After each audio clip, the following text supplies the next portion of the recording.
Hello guys, welcome to Pakistani real reaction. तो कैसे हैं आप सब? उम्मीद है आप सब बढ़िया होंगे और मजे में होंगे। मेरा नाम है मुदस्सिर। मैं हूं बशर। सो गाइस, भारत के वर्ल्ड कप जीतने पर पाकिस्तान को कितनी मिर्ची लगी आज आप इस वीडियो में देखेंगे, जो भुवन है आरजे रौनक ने बताई है। काउंटडाउन करते हैं 3 2 1 एंड स्टार्ट।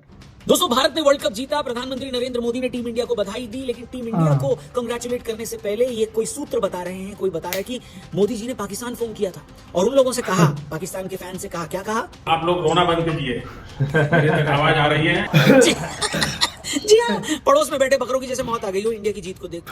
बाद में ऐसे छाती पीट रहे थे वो लोग की आवाज यहाँ तक आ रही थी। अगर आज इंडिया फाइनल में ना हारे तो मैं अपनी टिकट करा दूंगा, मैं अपना गंजा करवा दूंगा। आखिरी ओवर के अंदर इंडिया को 24 रन मारते हैं। क्यों? तुम सब मिले हुए पूरा का पूरा टूर्नामेंट तुम लोगों ने खरीदा हुआ है। अब इस मेल्टडाउन को देखिए आप। और ये भाई साहब तो सच में रो दिए यार। ये तरीका और ये तो इनके आम लोग हैं। इनके प्लेयर्स की भी बात सुन लो। इन्होंने तो क्रिकेट खेली नहीं तो ऐसा बोल सकते हैं आम लोग, लेकिन इनके प्लेयर्स ने तो खेली है। मोहम्मद आमिर की तो रख के पीटी गई है, इसमें कोई दो राय नहीं है। लेकिन शोएब अख्तर के मिजाज शरीफ को देखिए जरा। इंडिया ने कुछ की, जैसे गरीब बच्चा नहीं होता एक मोहल्ले में, और सारे गरीब बच्चों को बुलाते आओ क्रिकेट खेलें। जीतना सिर्फ मैंने, इंडिया भी यही कर रहा है। कोई कह रहा था मैच फिक्स है, कोई कह रहा था बल्ले पे चिप लगी है, जो कोई कुछ नहीं कह पा रहा था ये कह रहा था भैया इंडिया ने क्रिकेट ही खत्म कर दिया। अरे तुम लोग कॉम्पीट करने लायक हो ही नहीं भाई, ये मानो, इस बात को एक्सेप्ट करो। ये बात सच गाली है। नहीं दे सकता। इस मेल्टडाउन को देखने के बाद मेरे मन में एक बार को आया कि भाई जरा इनको समझा दें कि इतिहास, आंकड़े और लॉजिक आखिर कहते क्या है भारत और पाकिस्तान में क्रिकेट को लेकर। तो चलिए शुरू करते हैं। दोस्तों, पाकिस्तान के लिए भारत की जीत को बचाना मुश्किल इसलिए है क्योंकि उनके लिए भारत की हर जीत उनकी पर्सनल हार है। भारत की हर जीत उनको ये याद दिलाती है कि उनका सिस्टम कितना सड़ा हुआ है, उनका क्रिकेट कितना करप्ट है और उनका मुल्क कितना हारा हुआ है। जो देश एक आइडेंटिटी क्राइसिस से जूझ रहा हो, उसके लिए क्रिकेट एक ऐसा सोर्स है जहां वो खुद की आइडेंटिटी ढूंढते हैं। नो डाउट 80 और 90 के दशक में, यहां तक कि 2005 तक भी इनकी टीम के अंदर थोड़ा बहुत दम हुआ करता था, लेकिन उसके बाद इनकी क्रिकेट और उनका मुल्क जिस वजह से गड्ढे में चला गया उसकी जिम्मेदारी खुद है। अभी ऊपर आपको इतने सारे मेल्टडाउन हमने दिखाए तो आपको आइडिया लगी गया होगा कि एक मुल्क के अंदर किस हिसाब से फ्रस्ट्रेशन भरी पड़ी है। यहां तक कि इनके खिलाड़ी भी फ्रस्ट्रेट हुए हैं और न्यूज चैनल्स में बैठे होते हैं। दरअसल इसकी एक वजह, भारतीय क्रिकेट बोर्ड और भारत का कोच और भारत की पूरी टीम, सबका एक विजन होता है। कैसी टीम बननी है, उसके लिए किस तरह की क्रिकेट जरूरी है, ये सब सोचा जाता है और सालों तक इसके ऊपर काम किया जाता है। प्लेयर्स को कैसे तैयार करना चाहते हैं, इसके ऊपर फुल स्ट्रैटेजी होती है। ओपनर से लेकर मिडिल ऑर्डर तक कैसे प्लेयर्स आने चाहिए, एक क्रिकेटिंग सेंस तो यही करता है। लेकिन पाकिस्तान में इसका ठीक उल्टा है। पाकिस्तान में पिछले 2 सालों में 3 बार कप्तान बदले, पीसीबी के प्रेसिडेंट तो जैसे म्यूजिकल चेयर खेल रहे हैं। स्टेबिलिटी इंडेक्स देख लो तो पिछले 10 सालों में भारत ने T20 में कुल 3 कोचेस देखे। पाकिस्तान ने इसी दौरान 11 अलग अलग कोच यानी मार्कस टेस्कोथिक से लेकर गैरी कर्स्टन सबको आजमा लिया। जब घर की नींव ही हिल रही हो भाई साहब तो महल कैसे बनेगा? वहीं भारत के पास आईपीएल जैसा पावर हाउस है और पाकिस्तान के पास pyjama salwar league, I mean PSL। अगर इंडिया का कोई बड़ा खिलाड़ी चोटिल हो जाए, इंजर्ड हो जाए, तो आईपीएल से निकला 20 साल का एक लड़का यशस्वी जायसवाल तक आके शतक जड़ देता है। पाकिस्तान आज भी बाबर आजम और रिजवान के इर्द-गिर्द घूम रहा है। उनके पास प्लान बी नाम की कोई चीज ही नहीं। बी तो छोड़ो, प्लान ए भी नहीं। वही बीसीसीआई का बजट और पीसीबी का बजट जमीन आसमान का अंतर वाला है। भारत के डोमेस्टिक खिलाड़ी यानी रणजी प्लेयर की सालाना कमाई पाकिस्तान के कई इंटरनेशनल खिलाड़ियों के सेंट्रल कॉन्ट्रैक्ट से ज्यादा है। ये फाइनेंशियल इनसिक्योरिटी पाकिस्तानी खिलाड़ियों की परफॉर्मेंस पर दबाव भी डालती है, जबकि भारतीय खिलाड़ी लीडर होकर खेलते हैं क्योंकि उनको खाने के वादे नहीं होंगे। भारत के जो डोमेस्टिक प्लेयर्स हैं वो अगर मेन टीम में सेलेक्ट न भी हो तब भी वो अपने करियर को ऐसे मुकाम पर ले जा सकते हैं जहां कमाई उनके लिए कोई बड़ी प्रॉब्लम नहीं है। लेकिन पाकिस्तान में तो हाल ऐसा है कि चंद पैसों के लिए मुल्क को बेचकर नो बॉल भी डाल देते हैं लोग। अब उनका कौन सा ऐसा खिलाड़ी जिसके बारे में मैंने ये बोला, ये जानने के लिए आपको पाकिस्तान के ताजा बाबा बने मोहम्मद आमिर से पूछना पड़ेगा। क्यों भाई? हेलो, खत्म। अब दोस्तों, पाकिस्तान के कुछ सी टाइप के फैंस हैं, ठीक है? हाँ, सी टाइप को सिर्फ चार्जर नहीं होता, फैंस भी होते हैं, समझे? और ये सी टाइप के फैंस जिन्हें क्रिकेट का सी तक नहीं पता, ये कहते हैं कि इंडिया ने दूसरी टीमों को खरीद लिया है, अंपायर्स खरीद लिए हैं, पिच अपने हिसाब से बना रहे हैं वगैरह वगैरह।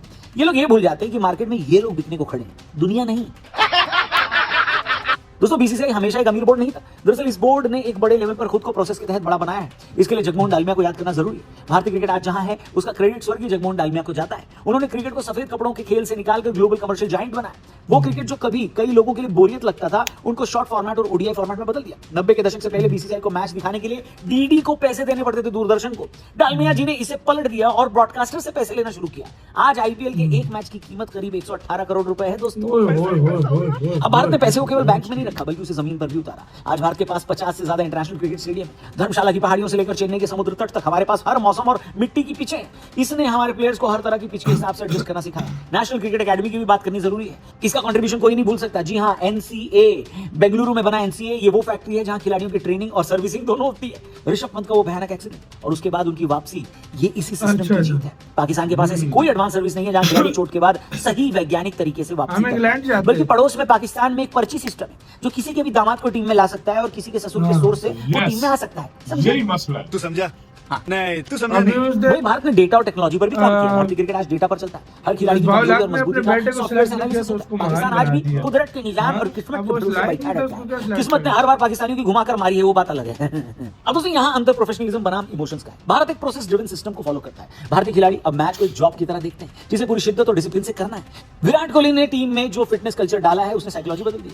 अब भारतीय खिलाड़ी हार से टूटते नहीं, बल्कि बाउंस बैक करते हैं। विराट से पहले धोनी, धोनी से पहले गांगुली और गांगुली से पहले कपिल देव और सुनील गावस्कर जैसे खिलाड़ियों ने जिस कल्चर को इंट्रोड्यूस किया, इंडियन प्लेयर्स ने उसे आगे ही बढ़ाया।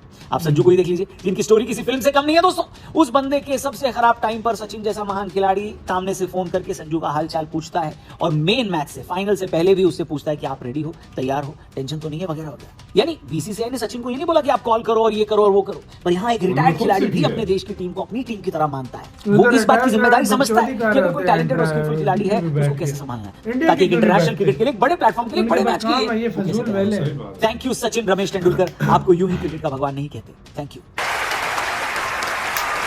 वहीं दूसरी तरफ पाकिस्तान है, जिनके पुराने खिलाड़ी टीवी पर बैठकर अपनी ही टीम की बैंड बजाते हैं। शोएब अख्तर जैसे खिलाड़ी ये कहते हैं कि अगर उनको पैसे न मिल रहे होते तो वो टीवी पर पाकिस्तान टीम की बात भी नहीं कर रहे होते। पाकिस्तान में टीम से बड़ा स्टार होता है, वहां गुटबाजी यानी ग्रुपिज्म आम बात है। जब टीम हारती है तो वो एक दूसरे पर दोष मढ़ते हैं। अभी इसी वर्ल्ड कप में इस बात की भी हवा उड़ी थी कि पाकिस्तान का ड्रेसिंग रूम मल्टीपल खेमों में बढ़ गया था, जब उनको फिर से टीम इंडिया से हार मिली थी उसके बाद। अरे इनका एक प्लेयर श्रीलंका के कैंडी में एक फीमेल होटल स्टाफ के साथ बदतमीजी कर रहा था और टीम के मैनेजर को संभालना पड़ा।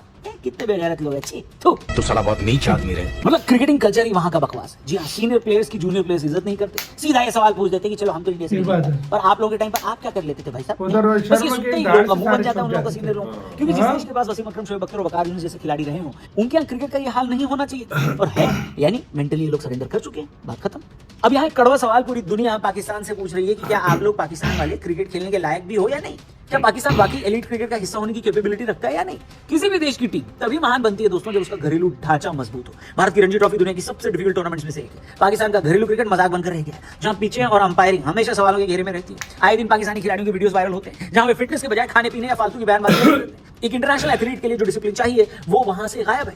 सोचिए इस टीम से आजम खान जैसा विकेट कीपर खेलता है, जो अगर 2 कदम भी दौड़ जाए तो पड़ोसी देश में भूकंप आ जाए। पाइए बात तो सही है। वही रैंकिंग की बात करें तो उसमें वो भले ही थोड़ा ऊपर दिखे, लेकिन जब बड़ी टीम हो जैसे ऑस्ट्रेलिया, इंग्लैंड या हमसे मुकाबला होता है तो उनकी पोल खुल जाती है। भाई दोस्तों भारत की बात करें तो अब 90 के दशक की ऑस्ट्रेलियाई टीम, जिसमें पॉन्टिंग, वॉन, मैगरा की टीम जो थी, उससे भारत की तुलना करना अब गलत नहीं होगा। भारत उसी रास्ते पर है। ऑस्ट्रेलिया की खासियत थी कि वो भारत में आकर भी जीतते थे। आज की भारतीय टीम ने ऑस्ट्रेलिया को ऑस्ट्रेलिया में हराकर ही साबित किया है कि हम कंडीशंस के मोहताज नहीं। स्टीव वॉ कहते थे कि ऑस्ट्रेलिया की ए टीम भी वर्ल्ड कप जीत सकती है। आज भारत के बारे में भी यही कहा जा सकता है। हमारी बी टीम ने भी बड़ी बड़ी टीमों को जाकर उनके देश में हराया है। 90 के दशक में टीमें ऑस्ट्रेलिया के खिलाफ मैदान पर उतरने से पहले ही हार मान लेती थी। आज रोहित और विराट की टीम ने वो ऑरा बनाया और सूर्य कुमार यादव की टीम ने उसी की याद दिलाई। सोचिए हमारा 8वें नंबर का बल्लेबाज भी एक ओवर में 20 रन चेज कर सकता है। अब जरा विन परसेंटेज पे आते हैं। पिछले 5 सालों में भारत का विन परसेंटेज सभी फॉर्मेट्स में दुनिया में सबसे ज्यादा रहा है। T20 वर्ल्ड कप की जीत ने इस डोमिनेंस पर मुहर भी लगा दी है। इतना ही नहीं, हमारी विमेंस टीम ने भी वर्ल्ड कप जीता। पिछला चैंपियंस ट्रॉफी 2024 और 26 का वर्ल्ड कप हमने जीता ही। अगर वो एक खराब दिन नहीं होता दोस्तों, 2023 का वर्ल्ड कप भी हमारा होता, क्योंकि ऑस्ट्रेलिया ने पूरी सीरीज में चैंपियन की तरह खेला ही नहीं था।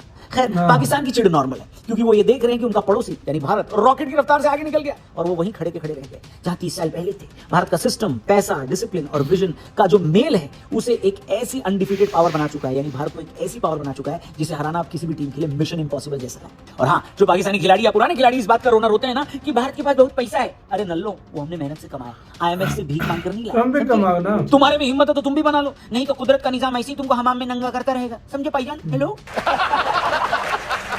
क्या इस पूरे एपिसोड पर दोस्तों आपका क्या कहना है कमेंट करके जरूर बताइएगा। भारत की इसी के साथ हुई वीडियो खत्म यार। मतलब सीधी सी बात है, पाकिस्तानी जो भी बकचोदी कर रहे हैं अभी फायदा नहीं है बात यार। कड़वी जो है, बात कड़वी लेकिन बात सच है। सच है यार। हाँ। क्योंकि ग्रुपिज्म हमारी टीम में होता है, दामाद रिश्तेदारी या दामाद सिस्टम बच्चे हमारी इधर टीम खेल में रही है, हैं। ठीक है, भाई। दोस्ती यारी हमारी टीम में है, सिफारिश हमारी टीम में है। जो परफेक्ट प्लेयर, जो हमारे पूरी मतलब वो कोई सिस्टम ही नहीं है।